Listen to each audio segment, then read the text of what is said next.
La vita qui gira con un ritmo più lento. Ha ancora la forza delle tradizioni più conservative. Ogni gesto, ogni momento della giornata è come già iscritto in un codice di abitudini così radicate da sembrare immutabili. Abitudini e organizzazioni di lavoro di un'altra epoca sopravvivono talvolta in queste zone e finiscono per fissarsi per inerzia nel paesaggio umano. Ma solo oggi la gente comincia a sentirli per quello che sono. Casi tipici e straordinari fuori del tempo e della storia. Questo è lo stagno di Cabras, uno stagno così grande che lo chiamano il mare, Summare e Pontis. È proprietà privata, da quando nel 600 Filippo IV di Spagna lo cedette ad una famiglia italiana, i banchieri Vivaldi di Genova, che lo rivendettero agli attuali proprietari un secolo fa.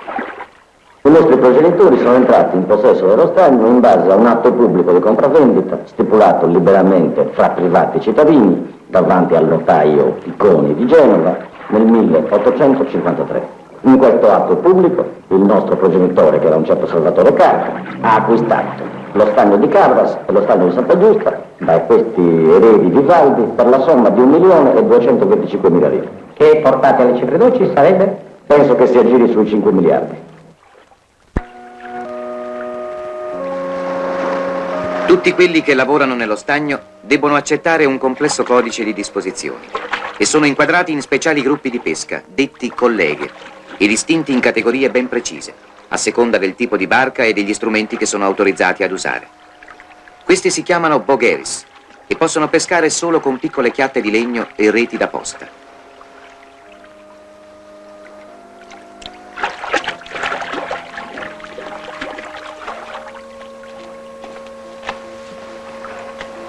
Veri e propri mezzadri dello stagno, i bogheris pagano il permesso di pesca consegnando al padrone metà di tutto quello che prendono. Per questo, quando sbarcano, c'è sempre ad aspettarli un uomo del padrone, che chiamano pesargiu, perché tocca a lui pesare il bottino e dividerlo in due, metà a loro e metà al padrone.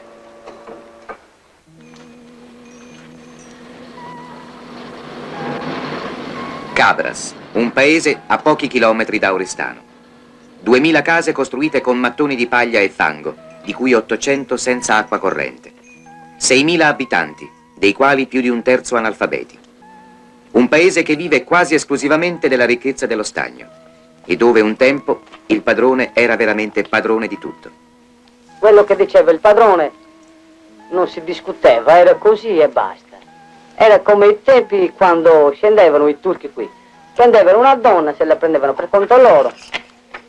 Non era per forza, ma è come se fosse per forza. Era un dovere, perché se era servo di lui, lo comandava lui. Se voleva entrare in peschiera era così, se no, non ci passava neppure.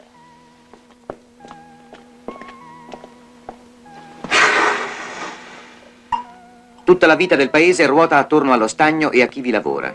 Bogheris, sciagoteris, poigeris e in fondo i palamitai, che vivono quasi ai margini, contentandosi delle briciole.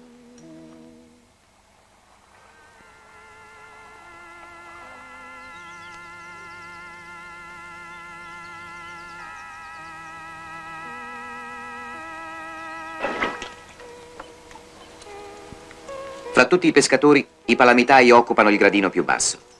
In cambio della tassa annuale che pagano al padrone, devono contentarsi di pescare solo per 5 mesi e senza reti, servendosi soltanto di fiocine e palamiti, e esclusivamente nella zona che di giorno in giorno le guardie dello stagno stabiliscono al loro insindacabile giudizio. E non possono usare neppure le barche, ma solo certi natanti che si costruiscono da soli. Si chiamano passoni. Tolti gli scalmi di canna e i loro sostegni ricavati dalle tamerici, il resto, perfino il banco di voga e il fermo per i piedi, è di un fieno palustre che qui chiamano spadua. Subito, vedendoli da vicino, è stato scritto, viene da pensare a singolari sopravvivenze di civiltà remote, pezzi ormai da museo. Uno studioso, il von Bayan, li ha collegati alle antiche imbarcazioni egiziane di papiro e alle barchette peruviane del lago Titicaca. Così, tutti quelli che pescano nello stagno obbediscono ad un ordinamento preciso, ad una rigorosa struttura a piramide. In cima sta il padrone e subito sotto di lui la schiera di quelli che garantiscono la continuità del sistema, l'osservanza delle regole. I pesargius, i servi, le guardie. Chi è fuori della piramide è anche fuori dello stagno. E gli esclusi sentono questa limitazione, perché la pesca vuol dire il lavoro, il guadagno.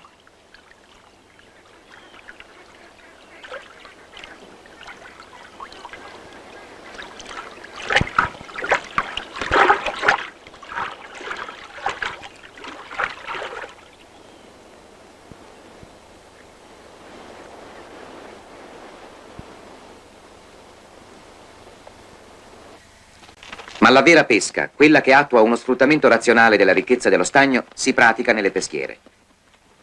I mezzadri vengono chiamati a turno, come semplici prestatori d'opera, ogni volta che i chiusi sono pieni e bisogna provvedere alla pescata.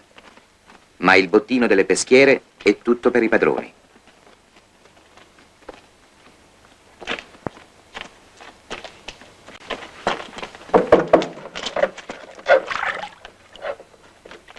Negli ultimi anni e da più parti è stata messa in discussione la legittimità di questa organizzazione del lavoro e soprattutto la proprietà privata dello stagno. La Regione Sarda ha chiesto che lo Stato dichiari demaniali queste acque, cioè che si affermi che tutti quelli che vogliono possono pescarvi liberamente, senza pagare nulla a nessuno. I padroni si difendono su un piano legale, sostenendo la natura prettamente privata del contratto d'acquisto, stipulato a suo tempo col re di Spagna dagli antichi proprietari, e rigettano l'accusa di avvalersi di diritti feudali. Feudali o no, sono diritti antichi, che sembrano appartenere ad un'altra storia.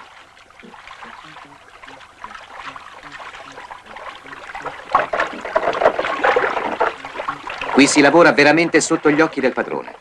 Il controllo diretto è affidato ai servi di peschiera, 8 uomini che, nonostante il nome, sono quasi in cima alla piramide. La loro posizione è molto invidiata e sembra alimentare una favolosa disposizione al mito in tutti gli altri pescatori, quando ne parlano. I servi di peschiera sono 8. Erano poveri. Prima di entrare in peschiera erano poveri. Come noi, anzi più di noi. Avevano tutto il mucco sul naso, neanche un calzone di cambiarsi. Perché uno quando entra nella peschiera è come abbia trovato la casa di Dio. C'è da tutto. Pesce, carne, di tutto quello che c'è. Perché è entrato lì una volta, è entrato nel paradiso. Si arricchisce di soldi, di proprietà, di case, di tutto. L'acqua vita ce l'hanno sempre alla base delle mani, sempre le timingiane a piedi, il vino nero e vernaccia non manca mai, ce n'è più lì se non nella cantina. E ogni cosa, ogni bene di Dio, se non si trova nella peschiera di Fontesi, ogni grazia di Dio non si trova in nessun posto.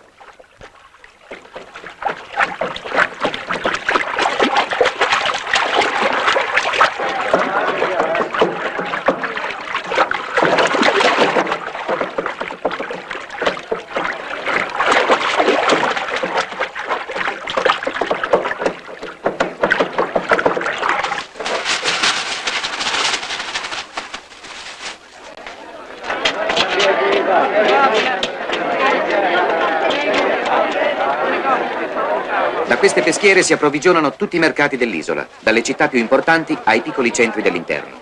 I pesci sono muggini e i muggini in Sardegna si chiamano appunto pesci di Oristano, perché questo è il luogo da cui di solito provengono.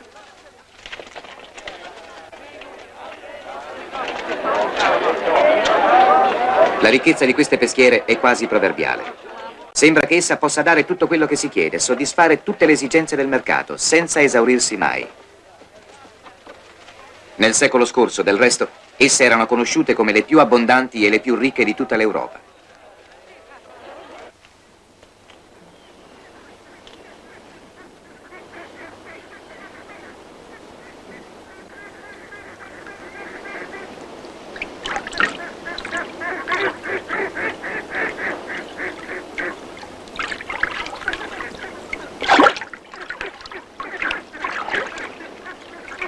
Noi, la prima stagione, quando entriamo con le fiocine, no?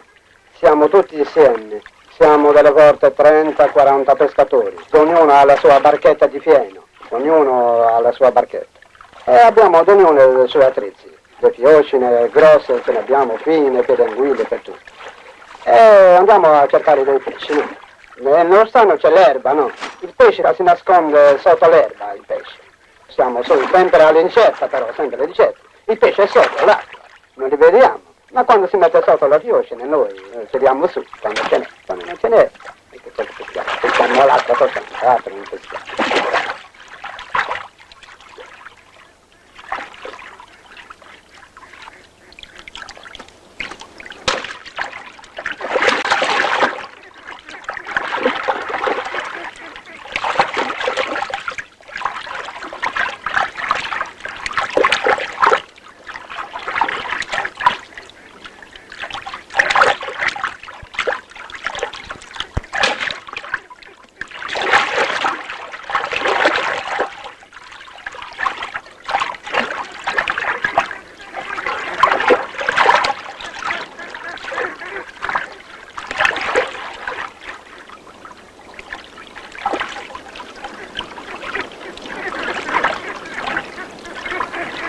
Ora che la controversia sulle acque dello stagno di Cabras è arrivata alle decisioni finali, anche questo aspetto particolare del paesaggio sociale della Sardegna che abbiamo conosciuto sta per evolversi verso forme di vita diverse.